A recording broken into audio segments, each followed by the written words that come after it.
বেশিরভাগ ক্ষেত্রে দেখা যায় যে যারা ধরুন বাসে ট্রামে ট্রাভেল করেন, ওই বাসে ট্রামে যে সিটের পেছনে একটা লোহার রড হয় না, ওই রডটা তারা ধরে ধরে যাতায়াত করে, এগোন পেছন বা মাথার উপরে যে লোহার রড আছে সেগুলো, এগুলো এটা কেমন কি যে ওই জিনিসের কন্ট্যাক্টে এসে যে ইনফরমেশনটা আমাদের স্কিনে হচ্ছে ওটা ধরবার ফলে ওই জায়গা থেকে যে ইনফেকশনটা আমাদের স্কিনে আসছে, কেউ একজন এটা ধরেছিলেন, তার হাতে স্পোর্টটা ছিল ফাঙ্গাসের, সেখান থেকে চলে গেল আরেকজনের হাতে। আমি গিয়ে তখন ধরলাম একদম।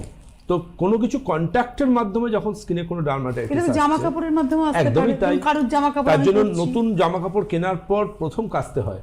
অনেকের নতুন জামা কাপড় সুন্দর আয়রন করা, সুন্দর ওটা প্রথমে একবার পরে নিই, তারপর কাচতে দেবো।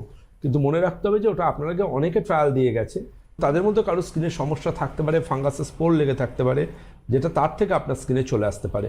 সুতরাং আপনাকে মনে রাখতে হবে সেটা হচ্ছে কন্ট্যাক্ট ডার্মাটাইটিস কিন্তু কোনো কন্ট্যাক্ট বা কোনো মিডিয়া থেকে একজনের থেকে আরেকজনের স্কিনে চলে আসতে পারে।